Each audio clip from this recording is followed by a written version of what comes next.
Hello there. Genshin Impact has a lot of elements. As it currently stands, there are 7 elements total: Geo, Animo, Pyro, Electro, Cryo, Hydro, and Dendro. All of the major elements work with one another in some way, shape, or form to perform a reaction. Because of this, it's no surprise that Genshin's combat system is heavily based around what element a character is, because a character in their element and the element's reaction with other elements is heavily determining what characters go on what team. For this reason, a lot of people, myself included, always debate over what is currently the best element in the game. But today, I don't want to talk about the best element.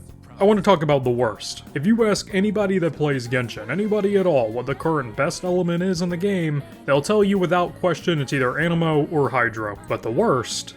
Well, there's no if or and to it. It is Geo. Geo is the worst element, and there should be no surprise. You read the title of the video, right? Geo is, in fact, the worst element in the game, and there's a lot of reasons for that. Version 1. What a interesting time that was, huh? I know a lot of people who I ask typically say, oh, I would love to go back and play version 1 because I missed it. Let me tell you, you don't want to do that, because back in the day, we did not have anything in terms of a main DPS. We had Noelle, we had maybe Diluc, we had Keqing, and that was pretty much it. For that reason, the meta, if you even want to call it that at the time, was to pick one of the many characters in the game, typically 4 stars, sometimes 5 stars, that could carry the team by themselves. And one of the most popular picks for this was Noelle, who had a very unique ability in the sense that she could be a hyper carry for your team, as well as giving you the chance to heal your team, which consolidated 2 role slots. Noelle was often paired with Ningguang, a character who would set up a Jade Barrier to buff her own personal damage a little bit, but it worked on other characters too, including Noelle. And at the time, Noelle was actually really good at being a driver for your team because, again, like I said, at the time, there was no real meta content. Like, there was no reason to run what was the best.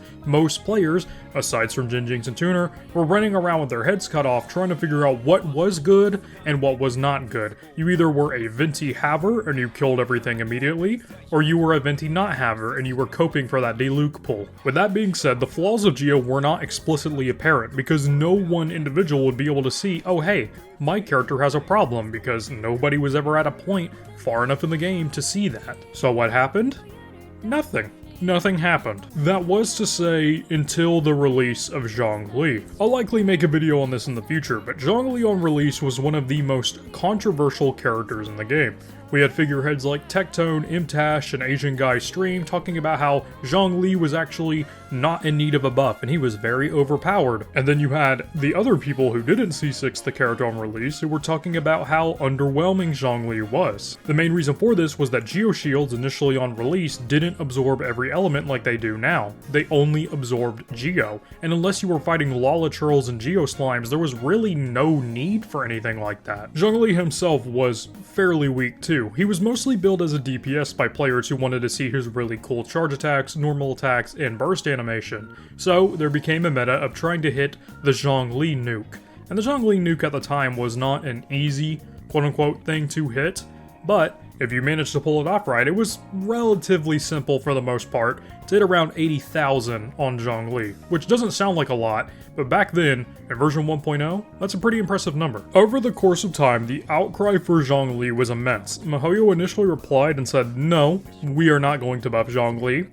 and that lasted all of about 5 minutes. Because a week later, they came back and said, okay, we're sorry, here's the buff. And Zhongli became the first pillar of reconstructing Geo as an element. On release, Geo had the same problem Electro had for a while, where it didn't really have an identity. That is to say, until Geo got its rework. Geo became the element that builds upon its own foundation to make itself stronger. Unlike every other element that wants another different type on the team in order to make some sort of reaction, Geo itself gets more powerful as more Geo characters are slotted onto the team.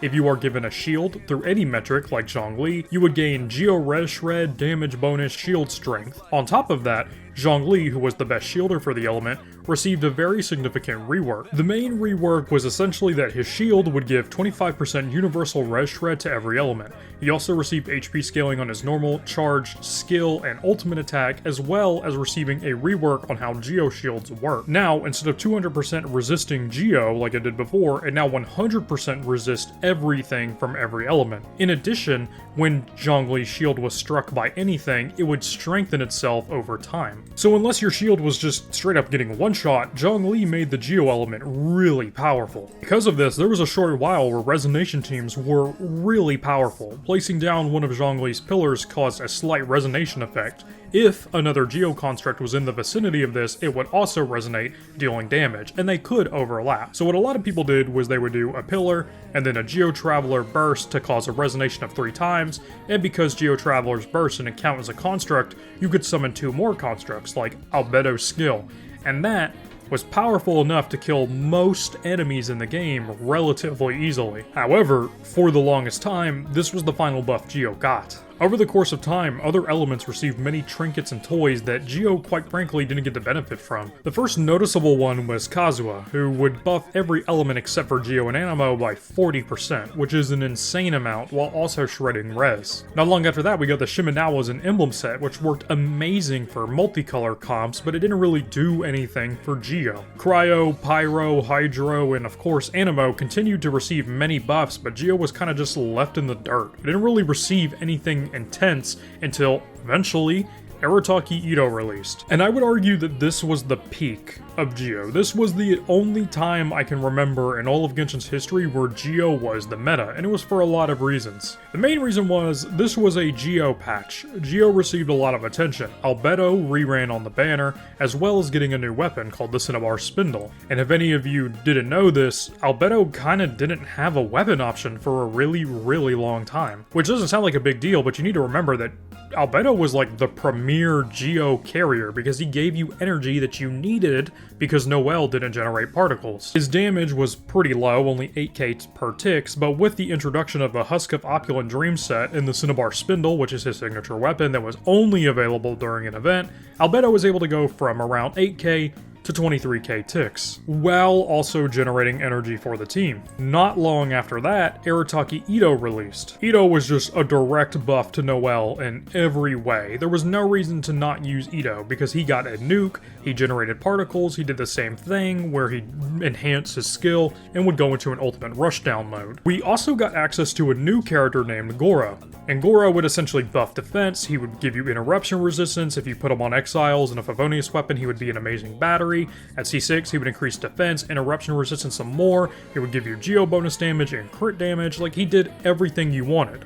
So now the team was assembled. Zhongli, Albedo, Goro, and Ito dominated the meta, especially because in this time the new enemy, the Geo Rift Hound, was introduced to the Spiral Abyss, and if you did enough damage to the Geo Rift Hound, it would go into a frenzied state in which it would be heavily vulnerable to the elemental type it is affiliated with. Needless to say, this was Geo's peak. However, it did not last very long. The second the Ito banner ended and the next banner rolled out, the Abyss kind of focused on Hydro damage. The introduction of the Pyro Abyss Lecter and the Hydro Abyss Lecter to the Spiral Abyss meant having a primary element on the team was kind of crucial in order to break apart these shields. And while Geo does deal enough damage to maybe break them if you have a lot of application, in the long run, it's really not a significant amount. Yeah, they do 30% more damage against elemental shields, but it just isn't enough. And with the release of Dendro not long after Geo got its major buff, a new meta was added to the table. I don't think the devs realized how powerful Hyper Bloom and Aggravate reactions really were. As a result, the enemies in Spiral Abyss started getting more and more HP, and Arataki's damage, especially on his best team comp, wasn't able to compete. It got to the point where Mono Geo started to shed its identity and throw in Bennett in the team instead of Albedo, so that maybe Ito could carry enough to do enough damage to maybe squeak out a 36-star. It doesn't help that Mono Geo teams especially are some of the most expensive teams in the game, requiring you to have a C6 4-star and 3 5-stars in order to get off the ground. I would say as it currently stands, the final nail in the coffin was the release of Fontaine. It's no secret that a lot of the characters that released in Fontaine's debut are just incredibly overpowered. Just about every single one of them is direct power creep to another character in one way, shape, or form. That's not to say the other characters aren't powerful enough to clear the abyss, because as it currently stands, any character throughout the game's history can still full clear, for the most part. These limited time 5 stars are just direct power creep. Lenny power creeped Ganyu, even though they're different elements, they perform the same role. Nuvolette just curb stomped every single hyper carry in the game. Wriothesley ended up being better than Ayaka and Ganyu. I know, it's crazy, I didn't believe it when I heard it either until I saw the numbers. Furina came out and made every other support in the game cry with how versatile she is. And then we got our final Geo character, at least our final important one, Navia.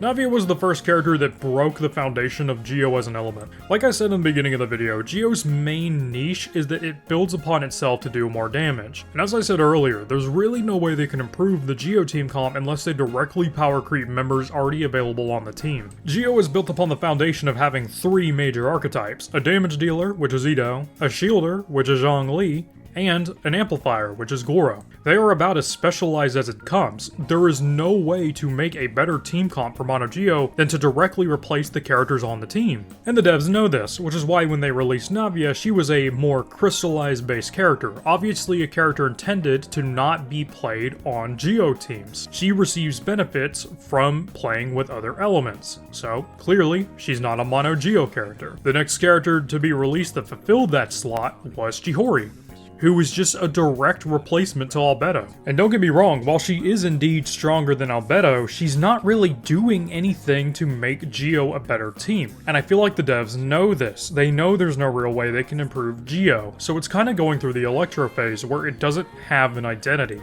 Geo, as it currently stands, is an element only used by the community to amplify a team when they already have the bare reactions met. And it seems like that's what the devs are leaning into. There's a character being released soon named Zillanen. I don't know if you care about leaks, but essentially Zillanen is a better version of Zhongli. She is a healer who shreds resonance by 36% while also buffing damage. She's very clearly intended to be an amplification character. The last character before Zillanen to release was Kachina, who in and of herself was a pretty useless character. However, if you put her on Natlan's set, the 40% damage buff she gives to every element, assuming it can react with Geo, is pretty useful.